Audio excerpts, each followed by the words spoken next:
ಸಮಸ್ತ ಅಲೆಮಾರಿಗಳದ್ದು ಒಂದು ನಿಯೋಗ ಮುಖ್ಯಮಂತ್ರಿ ಸಿದ್ದರಾಮಯ್ಯನವ್ರನ್ನ ಭೇಟಿ ಮಾಡಿ ಒಂದು ಸಭೆ ಮಾಡಿ ಅವರಿಗೆ ಒಂದು ಮನವಿ ಪತ್ರ ಕೊಟ್ಟಿರ್ತೀವಿ. ಆ ಮನವಿಲಿ ಪ್ರಮುಖವಾದ ವಿಚಾರ ಏನಂದರೆ, ಈ SC ST OBC ಅಲೆಮಾರಿಗಳು ಕೆಲವೊಂದಷ್ಟು ಪರ್ಯಾಯ ಪದಗಳು SCಲಿದ್ದಾವೆ, ಕೆಲವೊಂದಷ್ಟು STಲಿದ್ದಾವೆ, ಕೆಲವೊಂದಷ್ಟು OBCಲಿದ್ದಾವೆ.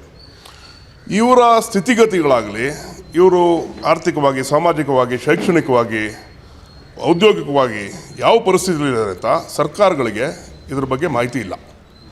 ಈ ಕಾರಣಕ್ಕೋಸ್ಕರ ಇವರುಗಳ ಗ್ರೀವೆನ್ಸಸ್ನ ಸ್ಟಡಿ ಮಾಡಿ ಇದಕ್ಕೆ ಒಂದು ಸಮಂಜಸವಾದ ಒಂದು ಪರಿಹಾರ ಹುಡುಕೋಕ್ಕೋಸ್ಕರ ಒಂದು ಶಾಶ್ವತ ಆಯೋಗವನ್ನು ರಚಿಸಿ ಅಂತ ನಾವು ಸರ್ಕಾರಕ್ಕೆ ಕೇಳ್ಕೊಂಡ್ವಿ. ಮುಖ್ಯಮಂತ್ರಿಗಳು ಅವತ್ತಿನ ದಿನ ಇದಕ್ಕೆ ಕಾನೂನಲ್ಲಿ ಈ ತಕ್ಷಣಕ್ಕೆ ಅವಕಾಶ ಇಲ್ಲ, ಆದರೂ ನಾನು ಇದ್ರ ಬಗ್ಗೆ ಒಂದಷ್ಟು ಚರ್ಚಿಸಿ ಇದಕ್ಕೊಂದು ತೀರ್ಮಾನ ತಗೊಳ್ತೀನಿ, ಶಾಶ್ವತ ಆಯೋಗ ಅಲ್ದಿದ್ರೂ ಒಂದು ಟೆಂಪ್ರರಿ ಆಯೋಗ ಕ್ರಿಯೇಟ್ ಮಾಡಿ ಏನಾದ್ರು ಮಾಡೋಕ್ಕೆ ಸಾಧ್ಯ ಇದೆಯಾ ನೋಡ್ತೀನಿ ಅಂತ ಒಂದು ಆಶ್ವಾಸನೆಯನ್ನು ಕೊಟ್ಟಿದ್ದರು. ಇವತ್ತಿನ ದಿನ ಏನಾಗಿದೆ, ಇದೆಲ್ಲ ಆಗಿ ಒಂದು 6 ತಿಂಗಳಾಗ್ತಾ ಬಂತು. ಈಗ ಸುಮಾರಷ್ಟು DCRE ಡಿಪಾರ್ಟ್ಮೆಂಟಿಂದ ಸುಮಾರಷ್ಟು ಜನಕ್ಕೆ ಫೇಕ್ ಕ್ಯಾಸ್ಟ್ ಸರ್ಟಿಫಿಕೇಟ್ ಅಂತ ಹೇಳಿ ಕಿರುಕುಳಗಳು ಕೊಡ್ತಾ ಇದ್ದಾರೆ. CRE ಸೆಲ್ಲಲ್ಲಿ CRE ಸೆಲ್ಗಳಲ್ಲಿ ಏನು ಮಾಡ್ತಾ ಇದ್ದಾರೆ, ಸುಮಾರಷ್ಟು ಜನಕ್ಕೆ ಕಿರುಕುಳ ಕೊಡ್ತಾ ಇದ್ದಾರೆ. ನಿಮ್ಮದು ಕ್ಯಾಸ್ಟ್ ಸರ್ಟಿಫಿಕೇಟ್ ಸರಿ ಇಲ್ಲ, ಅದಿಲ್ಲ ಇದಿಲ್ಲ ಅಂತ ಹೇಳ್ಕೊಂಡು ಅವ್ರಿಗೆ. ಯಾಕೆಂದರೆ ಅಲ್ಲಿ ಒಂದು ಎಥ್ನೋಗ್ರಾಫಿಕ್ ಸ್ಟಡಿ ಮಾಡಿರೋ ಅಂತ ಯಾರೋ ಒಬ್ಬ ತಜ್ಞರಿಲ್ಲ, ಆಂಥ್ರೋಪಾಲಜಿಕಲ್ ಸ್ಟಡಿ ಮಾಡೋ ಅಂತ ಯಾರೋ ತಜ್ಞರಿಲ್ಲ, ಪೊಲೀಸ್ಗೆ ಇದ್ರ ಬಗ್ಗೆ ಮಾಹಿತಿ ಇರೋಲ್ಲ. ಪೊಲೀಸರು ಬಂದು ನಿಮ್ಮ ಫೇಕ್ ಕ್ಯಾಸ್ಟ್ ಸರ್ಟಿಫಿಕೇಟು, ನಿಮ್ಮ ಕ್ಯಾಸ್ಟ್ ಸರ್ಟಿಫಿಕೇಟ್ ಏನಿದೆ, ತಂದೆದೇನಿದೆ, ತಾಯಿದೇನಿದೆ ಅಂತ ಕೇಳ್ತಾರೆ. ಬಟ್ ಈ ಅಲೆಮಾರಿಗಳಲ್ಲಿ ಒಂದು ಸಿಗ್ನಿಫಿಕೆಂಟ್ ನಿಮಗೆ ಒಂದು ವಿಚಾರ ತಿಳಿಸ್ತೀನಿ. ಒಂದು ಜಾತಿ ಬಗ್ಗೆ ಒಂದು ಎಕ್ಸಾಂಪಲ್ ಕೊಡ್ತೀನಿ. ಸಿಳ್ಳೆಕ್ಯಾತ ಅಂತ ಸೌತ್ ಕರ್ನಾಟಕಲ್ಲಿ ಕರೀತಾರೆ. ಅದೇ ಉತ್ತರ ಕರ್ನಾಟಕಕ್ಕೆ ಹೋದರೆ ನೀವು ಕಿಳ್ಳೆಕ್ಯಾತ ಅಂತಾರೆ. ಎರಡೂ ಒಂದೇ ಜಾತಿಗಳೇ, ಕೊಡೋದು ತಗೊಳ್ಳೋದು ಎಲ್ಲ ಇದೆ, ವೈವಾಹಿಕ ಸಂಬಂಧಗಳಿದೆ ಈ ಜಾತಿಗಳಲ್ಲಿ. ಯಾರೂ ಇದನ್ನು ಕ್ವೆಶ್ಚನ್ ಮಾಡಲ್ಲ ಸಾಮಾಜಿಕವಾಗಿ. ಅದೇ ನೀವು ಸರ್ಟಿಫಿಕೇಟಲ್ಲಿ ಕಿಳ್ಳೆಕ್ಯಾತ OBCಲಿದೆ, ಸಿಳ್ಳೆಕ್ಯಾತ SCಲಿದೆ. ಈ ಪರಿಸ್ಥಿತಿಗಳು ಬಂದಾಗ ನೀವು ಮಹಾರಾಷ್ಟ್ರಕ್ಕೆ ಹೋದರೂ ಇದೇ ಪರಿಸ್ಥಿತಿ ಇದೆ. ಕೈಕಾಡಿ ಕೆಲವೊಂದು ಭಾಗದಲ್ಲಿ SCಲಿದ್ದಾರೆ, ಕೆಲವೊಂದು ಭಾಗದಲ್ಲಿ OBCಲಿದ್ದಾರೆ. ಈ ಥರ ಪರಿಸ್ಥಿತಿಗಳು ಬಂದಾಗ ಜನಗಳಿಗೆ ಭಾಳಷ್ಟು ತೊಂದರೆಗಳಾಗ್ತಾ ಇದೆ. ಅದಕ್ಕೋಸ್ಕರ ಒಂದು ಶಾಶ್ವತ ಆಯೋಗವನ್ನು ರಚಿಸಿ ಅಂತ ಹೇಳಿದ್ವಿ. ಇನ್ನೊಂದು, ಇದೇ ಸರ್ಕಾರ, ಸಿದ್ದರಾಮಯ್ಯನವ್ರ ಸರ್ಕಾರ 2016ರಲ್ಲಿ ಒಂದು ಕೋಶವನ್ನು ಮಾಡಿ ಏನು ಒಂದು 120 ಕೋಟಿ ಅನುದಾನ ಕೊಟ್ಟಿದ್ರು. ಅದನ್ನು ಬಿಡುಗಡೆ ಮಾಡೋಕ್ಕೆ 3 ವರ್ಷ ಆಯಿತು. ಅದು ಬಿಡುಗಡೆ ಆದಮೇಲೂ ಹಂತವಾಗಿ ಒಂದಷ್ಟು ಖರ್ಚಾಗಿದೆ.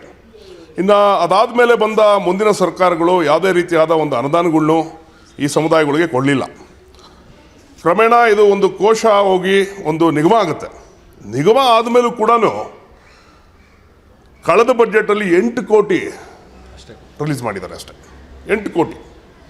ನಮ್ಮ ಸಮೀಕ್ಷೆಯಲ್ಲಿ ಕನಿಷ್ಠ ಪಕ್ಷ ಅಂದರೆ SC ST OBC ಅಲೆಮಾರಿಗಳು, OBC ಬಿಡಿ, SC ST ಅಲೆಮಾರಿಗಳು ಕನಿಷ್ಠ ಪಕ್ಷ ಅಂದರೆ 15 ಲಕ್ಷ ಜನ ಇದ್ದಾರೆ ಈ ರಾಜ್ಯದಲ್ಲಿ. ನಮ್ಮ ಸಮೀಕ್ಷೆಯಲ್ಲಿ ಆನ್ ಪೇಪರ್ ಬೇರೆ ತೋರಿಸಿರ್ಬೋದು, ಯಾಕೆಂದರೆ ಇವ್ರು ನೆಲೆ ಇಲ್ದಿರೋ ಜನ ಇವರೆಲ್ಲೂ ಸಮೀಕ್ಷೆಗೆ ಸಿಕ್ಕಿರೋದಿಲ್ಲ. ನಮ್ಮ ಸಮೀಕ್ಷೆಯಲ್ಲಿ, ನಮ್ಮ ಸಂಘಟನೆ ಮುಖಾಂತರ ಮಾಡಿರೋ ನಮ್ಮ ಒಂದು ಸ್ವಂತ ಸಮೀಕ್ಷೆಯಲ್ಲಿ ಕನಿಷ್ಠ ಪಕ್ಷ 15 ಲಕ್ಷ ಜನ ಇದ್ದಾರೆ.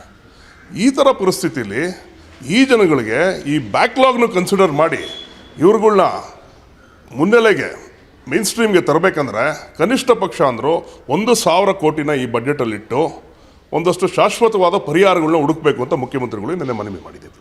ಪ್ರಮುಖವಾಗಿ ಇದೆರಡೇ ವಿಚಾರ, ಅದಲ್ಲದೆ ಇನ್ನೊಂದು 2-3 ವಿಚಾರ ಕೇಳಿದ್ದೀವಿ. ಇನ್ನಾರು ಪ್ರಶ್ನೆ ಇದ್ರೆ ದಯವಿಟ್ಟು ಕೇಳಿ ಸರ್. ಹಾಂ ಸರ್.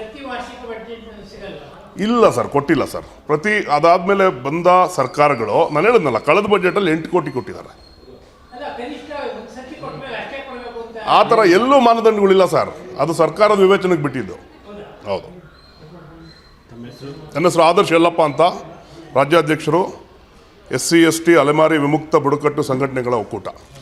ಸ್ವಾದಿಷ್ಟತೆಯ ಸ್ವಾದ, ತಾಜಾತನದ ಆಹ್ಲಾದ, ಉತ್ತಮ ಆರೋಗ್ಯ ಮತ್ತು ಹೆಚ್ಚಿನ ರೋಗ ನಿರೋಧಕ ಶಕ್ತಿಯ ವೃದ್ಧಿಗೆ ಈಗ ನಿಮಗೆ ಸಿಗುತ್ತಿದೆ ಉತ್ತಮ ಗುಣಮಟ್ಟದ ಪೌಷ್ಟಿಕಾಂಶ Shri Vaidik millet health mix. ಇದು ಸಿರಿಧಾನ್ಯಗಳ ಸಂಪತ್ತು.